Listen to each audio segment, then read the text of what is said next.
gato está sofrendo com esse calor extremo que a gente sentiu aqui no Brasil? Sabe quais são as melhores maneiras de aliviar o calor deles? Ou quais são aquelas formas que podem prometer aliviar o calor, mas que talvez não sejam tão boas quanto a gente imagina? Sobre tudo isso eu falo agora com Cristiane Pizzuto, ela que é a presidente da Comissão Técnica de Bem-Estar Animal do Conselho Regional de Medicina Veterinária do Estado de São Paulo. Doutora, boa tarde, muito obrigado pela sua participação aqui na CBN. Eu estou vendo a imagem da doutora aqui, mas eu não ouvi a resposta dela. Eu não sei se o som dela, o microfone está fechado por lá ou se a gente consegue fazer algum ajuste. A senhora me ouve, doutora? Eu estou ouvindo. Agora sim, te ouço também. Agora ouço sim perfeitamente, já conseguimos te ver e te ouvir. Doutora, queria começar te ouvindo sobre quais são os sinais de que um cachorro ou um gato, que são os animais mais comuns, né, para a gente se ater aqui nessa conversa, existem sinais que esses animais podem nos passar de que eles estão sentindo muito calor? Existe uma temperatura que a gente sabe que é a ideal e que a partir daquilo eles já podem ter algum tipo de sofrimento? Como é que é essa relação desses pets com o calor, doutora? Esse calor está extremamente excessivo, principalmente esses últimos dias, né? Não só para nós humanos, como também para os cães e para os gatos. Aliás, para os animais em geral. A temperatura de um cão gira em torno de 38, 39 graus. De um gato, aproximadamente 38, 39,5. Então, eles toleram bem as temperaturas mais elevadas, porém, da forma como está, realmente eles começam a apresentar alguns sinais para a gente que desperta aí uma certa tensão. Os cães, eles fazem uma termorregulação, eles conseguem resfriar através da ofegação. Então, eles ficam com a língua de fora, eles ficam ofegantes. Isso ajuda muito no resfriamento da temperatura corporal. Esse comportamento de forma excessiva também traz um pouco de preocupação. Eles começam a ficar um pouco mais parados, eles começam a se alimentar por longos períodos em quantidades. Isso também para os gatos, né? Os gatos, eles não podem ficar com a língua de fora. Ficar com a língua de fora já pode representar um problema, mas com a boca aberta, a gente tem que dar um pouco mais de atenção para esses animais e controlar a temperatura do ambiente, controlar a questão de fornecimento de água, de alimentação, para a forma como nós vamos oferecer. Tudo isso envolve aí um cuidado especial com esses animais nessas épocas mais quentes.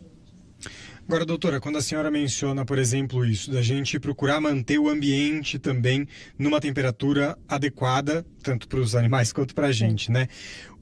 Existe alguma orientação com relação a isso? Por exemplo, a pessoa que usa ar-condicionado em casa ou que vai transportar o animal num carro que tem ali o ar-condicionado. Às vezes a gente está com tanto calor que entra ali, coloca o ar no mínimo possível.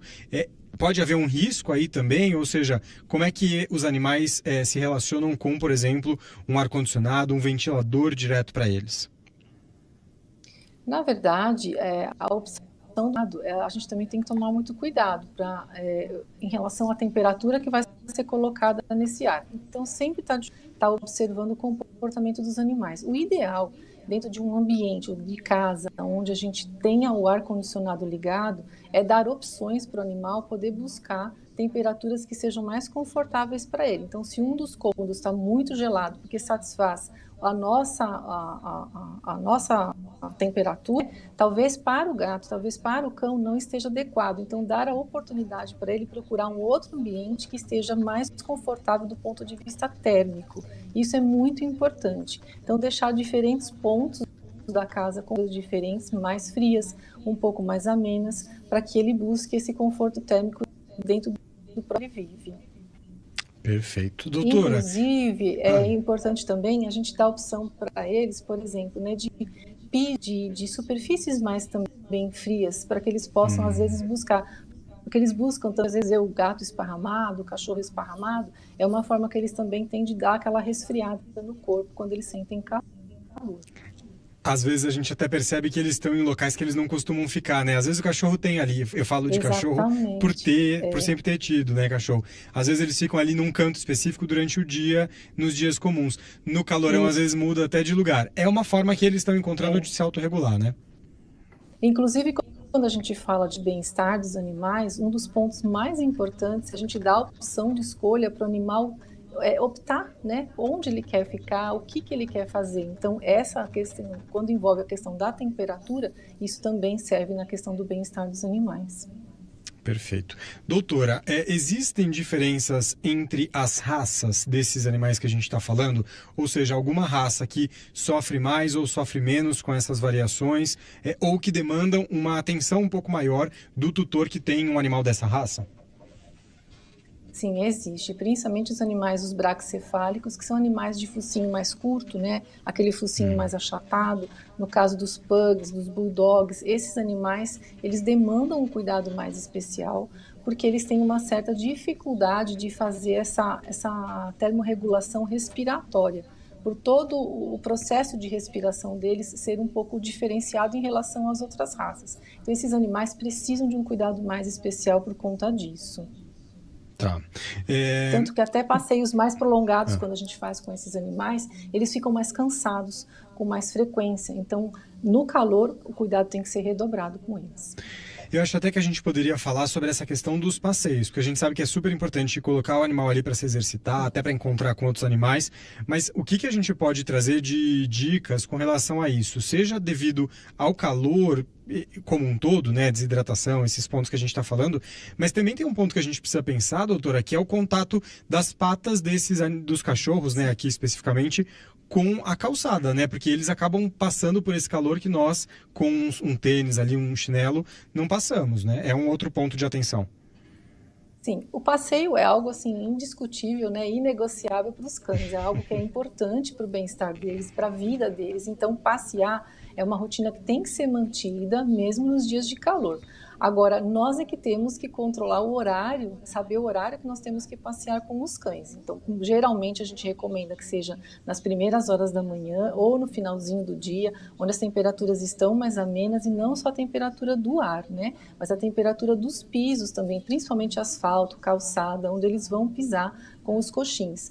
Os coxins são os pontos de sensibilidade importantes, de comunicação que o animal também tem com o ambiente. Então, nós não recomendamos que os animais saiam para passear de sapato, né? Muita gente fala assim, mas eu vou colocar um sapatinho e vou passear com o meu cachorro uma temperatura mais alta. Não, né? Isso não é recomendado. Os animais têm que sentir, eles têm que escolher o local onde eles querem pisar. Eles têm a capacidade de falar que está quente, eu vou para o cantinho mais frio, eu vou mudar. Então, nós temos que respeitar essa sensibilidade dos animais, e passear é importante para eles. Eles fazem interação social com outras pessoas, com outros animais, eles demarcam território. É muito importante o passeio para os cães todos os dias, né? Tem gente que não consegue passear todos os dias, mas com a maior frequência possível é extremamente importante. E deixar o animal interagir com as diferentes texturas do ambiente. Vai na grama, vai no asfalto, vai numa calçada mais áspera, mais irregular. Isso é fundamental para o animal. Perfeito. Os coxins, quando a senhora menciona, são aquelas, no popular falando, aquelas almofadinhas, né? Que tem embaixo ali da pata do cachorro, né? Foi a parte fofinha da patinha, né? Que os gatos também têm. Também. E também é um órgão sensorial super importante para os gatos. E tem gatos que também agora passeiam. Né? Isso está se tornando cada vez mais comum, o passeio dos gatos. Então, a orientação para cães e gatos segue igual. Perfeito. Doutora. E uma coisa que eu recomendo é que as pessoas levem água também para os passeios, né? Então, mesmo que seja um horário mais cedo ou mais tarde, levar uma água fresca, de tempos em tempos, abre ali um coxinho para o animal, coloca uma água para ele se hidratar durante o passeio. Isso também é super importante nesses momentos de alto calor.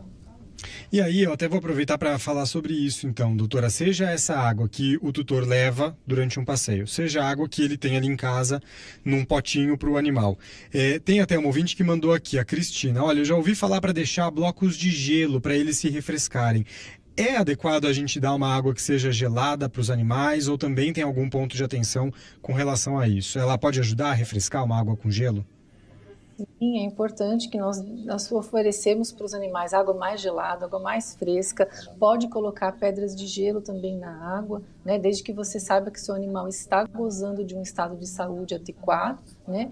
E você pode, como forma de, a gente fala de enriquecimento, fornecer para os animais parte da dieta deles também dentro de blocos de gelo, como se fossem picolés. Então, isso ajuda também o animal a interagir com o alimento, que agora está sendo oferecido de uma forma diferente, de uma forma mais refrescante. E o que a gente recomenda é que aumente os pontos de hidratação também dentro de casa. Os gatos tendem a tomar menos água, né? Isso é natural dos gatos, então aumentar os pontos de hidratação e principalmente para eles sentirem mais interesse em se hidratar, água corrente. Então, para coxinhos de água de gato, tem aquelas fontinhas, águas fazendo todo aquele ciclo, os gatos gostam muito disso. Ou torneira, né? Ou esses chafariz, pequenos chafariz que os gatos gostam bastante de se hidratar dessa forma. Então, pode oferecer os sorvetes envolvendo parte da alimentação, pode oferecer o gelo também no coxo diretamente, até para eles brincarem. Isso é importante porque ajuda a hidratar e refrescar os animais. Tá. Sobre essa questão das comidas congeladas, 2 ouvintes mandaram aqui. O Laureano perguntou se pode comer alimentos com gelo para amenizar o calor, que a senhora já mencionou que sim. Pode. E a Célia comentando que a prima dela dá picolé de frutas para o cachorrinho dela. Então, só para esclarecer, pode ser, por exemplo, tanto um gelo feito com fruta dentro, quanto, por exemplo, aquelas rações úmidas congeladas e oferecidas nessa forma congelada, é isso? Pode sim, desde que você tome os devidos cuidados, né? De congelar uma fruta fresca e depois que ela fez o bloquinho, não deixar muito tempo no freezer, assim, dentro de um intervalo curto de tempo para também não ter nenhum problema com o alimento para estragar, né? Então pode sim. Se o animal tiver o hábito de comer fruta e ele gostar, ele vai interagir mais ainda, vai ser mais satisfatório. E para os gatos, podem fazer os bloquinhos de gelo com os petiscos, que eles também vão gostar, porque é interessante que eles vão visualizar o alimento dentro do bloco e vão começar a interagir, brincar, sentir o cheiro e vão começar a lamber. Isso vai ajudar bastante a hidratar e refrescar. Maravilha. Doutor, uma outra dúvida que surge nessa época é o seguinte: banhos e tosas. Deve mudar alguma coisa, seja na frequência ou, por exemplo, fazer uma tosa mais baixinha ainda para aliviar o calorão? Quais são as dicas sobre isso? Muitos veterinários não recomendam que a tosa baixa seja feita nessa época do ano, porque os pelos, eles também funcionam, eles são uma camada protetora para o animal, né? Tanto do ponto de vista do calor, como também do ponto de vista em climas mais frios, em dias mais frios. Então, o que se recomenda para os animais é aquela tosa higiênica mesmo, deixar naquele tamanho próprio para aquela raça, para que o animal possa se sentir um pouco mais confortável, principalmente nessas épocas mais quentes, mas a tosa baixa não é recomendada. Agora, perfeito. em relação aos banhos, vai depender também do animal, né? Tem animal, depende do manejo que a família faz com o animal. Tem animais que gostam muito de água, que se refrescam muito em água, então pode-se aumentar a intensidade aí dos banhos, a frequência dos banhos, que vai ser satisfatório para cada um. Isso vai variar individualmente. Tem uma mensagem de uma ouvinte aqui, a Vanessa Moreira, perguntou, ela falou assim, que ela costuma congelar iogurte natural e dá para o cachorro em dias muito quentes. Tudo bem manter? Segue nessa mesma linha da comida congelada, doutor? Ou tem alguma especificação aí com relação a iogurte natural? Olha, tudo depende do que o veterinário dela recomenda, né? Se o cachorro dela está acostumado a tomar iogurte com certa frequência e o veterinário tá ok para isso, tudo bem ela fazer isso, manter essa frequência aí durante essas épocas mais quentes. Mas aí depende do veterinário que acompanha o animal e sabe, de repente, da necessidade ou não de manter o iogurte. Às vezes tem uma especificação ali, né, uma recomendação. Então, tudo isso que a gente está falando aqui são regras gerais, mas sempre bom ouvir ali o caso a caso, o próprio veterinário, né? Doutora, para finalizar, com relação à água fresca mesmo. Então, o calor está ali, mora, por exemplo, numa casa com quintal. Posso dar uma mangueirada ali, jogar um pouco de água nele? Ou tem uma piscina, cachorro pode entrar na piscina? Quais são as orientações com relação a isso? O gato eu não pergunto porque eles já não são muito da água naturalmente, né? Mas como é que a gente pode orientar? Tem gato que gosta, viu? Tem gato que gosta, né? Tem. Como é que fica então? Seja para os cães ou para os gatos que gostam? Sim. A piscina, lógico, né? O animal, se ele quiser pular, o mais importante é dar a opção para o animal escolher o que ele quer fazer. Se ele tiver a oportunidade, né, e a família estiver de acordo que ele pule na piscina, maravilha, porque ele quer se refrescar e está buscando por isso. As mangueiras é o que a gente fala, a gente liga a mangueira e dá a oportunidade para ele vir buscar a mangueira e se refrescar. Jogar obrigatoriamente em cima dele, tá? Porque eu quero refrescar o meu animal e ele tem que gostar disso, isso não é bacana, isso não é protocolo de bem-estar. Então a gente liga a mangueira e vamos ver se ele vem brincar, se ele vem interagir. Se ele vier, todo mundo entra na brincadeira, refresca todo mundo, né? Mas ir atrás com os bichos, a mesma coisa a gente faz com aves nessa época do ano. Tem muitas pessoas que têm aves como pets também, então as recomendações também são essas, né? A gente fazer às vezes o borrifo com água, mas não em cima da ave. A gente faz num canto da gaiola e se ela quiser vir tomar um banho, se ela quiser se refrescar, ela vem. Essa opção de escolha do animal é importantíssima a gente respeitar sempre. Para as aves a gente não detalhou tanto, até porque não é tão comum quanto cães e gatos, mas eu tenho muito na memória também a ideia de colocar uma vasilha ali com um pouco de água e o pássaro vai lá e ele próprio toma o seu banho, né? É uma opção boa também. É uma opção colocar as vasilhas ou colocar algumas verduras também, que às vezes a gente enrosca no viveiro ou enrosca na gaiola, bem molhadas. E às vezes eles tomam banho na própria verdura, numa folha de couve, numa folha de escarola. Eles já se banham ali mesmo pela umidade que a gente coloca. Mas é importante refrescar também, ficar de olho, dar opção de sombras para esses animais. Às vezes as pessoas deixam viveiros ou gaiolas só no sol, não pode isso. Os animais também ficam ofegantes. As aves também sofrem bastante com esse calor. E caso o animal apresente qualquer sinal de muito cansaço ou de uma apatia, quais são esses os sinais ou quais são os sinais que o tutor deve olhar e falar, bom, agora eu preciso procurar uma consulta veterinária para entender o que está acontecendo, doutora? Um animal que está em um processo já de hipertermia, um estresse térmico bastante acentuado, ele começa realmente a ficar com esse aspecto muito ofegante, muito cansado, uma respiração muito rápida, ele começa a apresentar alguns tremores, uma salivação intensa, já começa a reduzir as taxas de ingestão de alimento por longos períodos. Então aí recomendo às pessoas, os responsáveis, procurar os veterinários e já reportar esse tipo de quadro para que algumas providências sejam tomadas. Perfeito. Bom, acho que a gente conseguiu trazer aí as principais orientações. Conversei com Cristiane Pizzuto, presidente da Comissão Técnica de Bem-Estar Animal do Conselho Regional de Medicina Veterinária aqui do estado de São Paulo. Doutora, muito obrigado pela sua participação, pelas suas explicações. Boa tarde. Se cuide aí nesse calor também. Boa tarde. Obrigada, boa tarde. Cuidem bem dos seus pets, hein?